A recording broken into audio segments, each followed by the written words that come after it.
So hello everyone. आज का article जो है वो है what is OS operating system definition for beginners.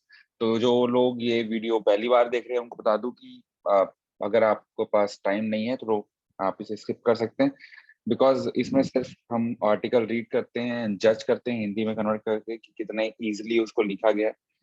तो हालांकि नाम सुनकर नहीं लग रहा है कि मैं इसको जल्दी कन्वर्ट कर पाऊंगा, but it is a good article actually. आप देखोगे तो what is N OS and काफी इंटरव्यूज में पूछा जाता है। तो चलिए बात करते हैं हुआ क्या है। इसमें ये बताया जाएगा कि ऑपरेटिंग सिस्टम क्या होता है, उसकी हिस्ट्री क्या होती है, कैसे काम करता है, क्या एग्जाम्पल हैं, और व्हाट कैसे काम करता है और क्या काम करता है, और हमें जरूरत क्यों है, सॉरी, जरूरत नहीं। तो what is an operating system? So basically हर चीज में आजकल ऑपरेटिंग सिस्टम लगा हुआ है।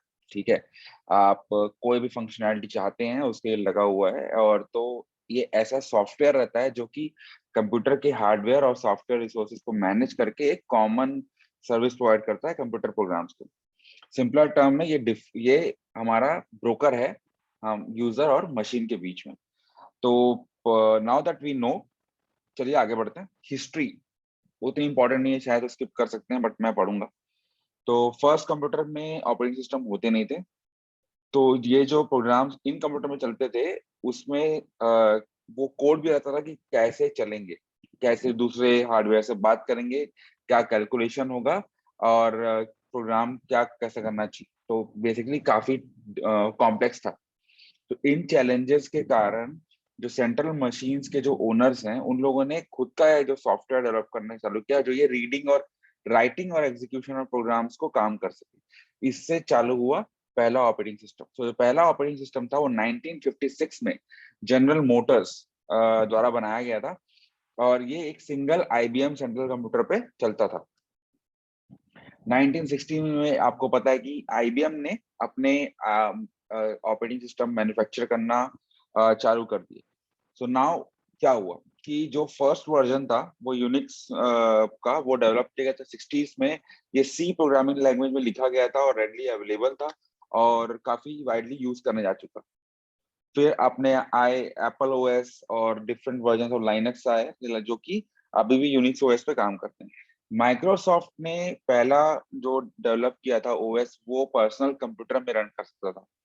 तो ये इनका मॉडल एमएस डॉस बोला जाता था और ये 1981 पे लिखा गया था, सॉरी बनाया गया था बेसिकली। तो ये मॉडिफिकेशन था सिएटल कंप्यूटर प्रोडक्ट सिस्टम का, जो कि अपडेट किया गया था आईबीएम के रिक्वायरमेंट्स को मीट करने के लिए। अभी तो बस एप्पल है, माइक्रोसॉफ्ट है, विंडोज है, ओएस एक्स है, बहुत सारे काफी डिफरेंट फॉर्म्स हैं जो कि डोमिनेट कर रहे हैं मार्केट को। तो अभी बात करते हैं कि ऑपरेटिंग सिस्टम काम कैसे करता है। जो एक सिनारियो की बात की गई है इसमें कि अगर आप ट्रैवल करते हैं ऐसे प्लेस में जहां आप कभी गए नहीं हैं, जहाँ पे लोग डिफरेंट लैंग्वेज बात करते हैं एंड आपको उनसे कम्युनिकेट करना है, तो आपको एक ट्रांसलेटर की जरूरत पड़ेगी। तो ये जो ऑपरेटिंग सिस्टम है ये कंप्यूटर का ये वो काम करता है। ये क्या करता है, जो बाइनरी इनपुट को ह्यूमन अंडरस्टैंडेबल लैंग्वेज में कन्वर्ट करता है।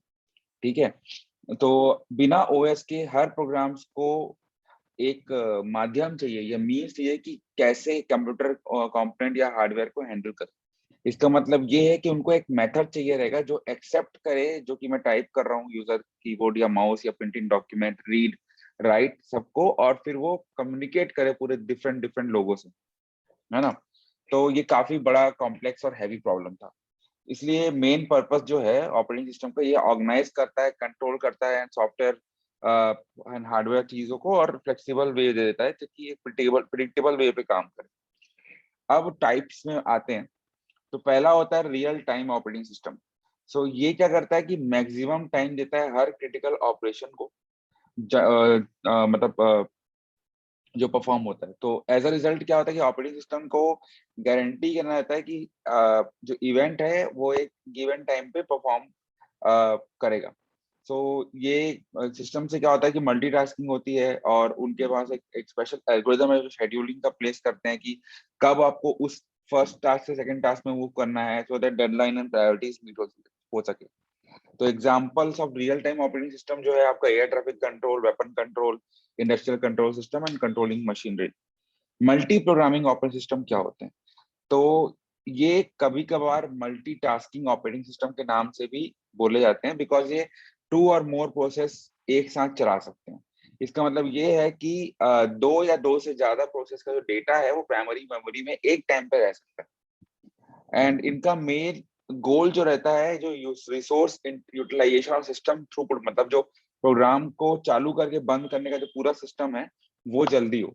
और ये कैसे एज्यूम करते हैं कि जो सीपीयू को ये इंश्योर करता है कि वो एक जॉब को एक टाइम पे एक जॉब ही करे। फिर आता है बैच ऑपरेटिंग सिस्टम। तो बैच में आपको समझ में आएगा होगा कि ये पूरे प्रिपेयर जॉब प्रिपेयर करता है और एक साथ उसको मतलब चालू करता है। तो कंप्यूटर ऑपरेट करता है, ये ऑपरेटर जो रहता है वो ग्रुप करता है सारे जॉब्स को according to their computing requirements, and फिर उसको बैचेस में कन्वर्ट करके बैचेस में प्रोसेस करता है। तो इससे प्रॉब्लम क्या है कि आप यूजर और कंप्यूटर के बीच में लेस इंटरेक्शन है, और टास्क कौन सा प्रायोरिटाइज करना है ये पता नहीं है, और आइडल टाइम काफी रहता है, बिकॉज अब मैं हाँ बोल रहा हूँ बट वो बोल रहा है रुक जाओ 5 लोग को और हाँ आने दो करके। फिर आता है टाइम शेयरिंग। तो ये बहुत ही सिंपलर मतलब सिमिलर है मल्टी प्रोग्रामिंग बैचेस से। और ये यूनिक इसलिए है कि एक डिजाइन किए गए मल्टीपल यूजर्स को अकोमोडेट करते हैं, मतलब मल्टीपल यूजर्स सेम कंप्यूटर में काम कर सकते हैं। फिर डिस्ट्रीब्यूटेड ऑपरेटिंग सिस्टम। तो ये ऑपरेटिंग सिस्टम जो है बहुत पावरफुल है। इसमें क्या होता है कि कम्युनिकेशन टेक्नोलॉजी का एडवांटेज लिया जाता है। ठीक है। तो ये प्रोसेसर क्या करते हैं, ये ग्रुप ऑफ डिस्टिंक्ट कंप्यूटर्स को साथ में लाते हैं और उनको as a single computer treat करते हैं। और ये भी इंश्योर करते हैं कि होस्ट मशीन पे कम लोड हो। जब भी हम इवन अगर अगर अपन हाई हैवी कंप्यूटेशन परफॉर्म कर रहे हैं तब भी होस्ट मशीन पे कम लोड हो। अब आते हैं एग्जांपल्स में। तो पहला तो आपको पता है कि माइक्रोसॉफ्ट विंडोज है, जो कि विंडोज ऑपरेटिंग सिस्टम आप लोगों ने यूज किया गया है। फिर मैक ओएस जो उसमें मैं वीडियो बना रहा हूँ, एंड काफी चीजें होती हैं। अभी अदर्स में क्रोम ओएस और एंड्रॉइड भी आ चुका है। स्मार्टफोन ऑपरेटिंग सिस्टम भी वैसे ही होते हैं, Apple iOS, Windows mobile, BlackBerry OS, फार्म। अब ऑपरेटिंग सिस्टम करते क्या है? तो मेन रीजन ये है कि भाई एक ट्रांसलेटर का, ठीक है, बट और कुछ फंक्शंस हैं जैसे प्रोसेसर मैनेजमेंट। ये प्रोसेस शेड्यूल करने के काम आते हैं कि हर प्रोसेस और एप्लीकेशन जो है उनको काफी टाइम मिले, प्रोसेसर का इनफ टाइम मिले कि अपना काम कर सकें, और क्या क्या प्रोसेस चल रहा है उनको ट्रैक भी कर सकें। तो ये काम करता है प्रोसेसर मैनेजमेंट। Memory management. तो ऑपरेटिंग सिस्टम क्या करता है कि प्राइमरी मेमोरी और मेन मेमोरी में को मैनेज करता है।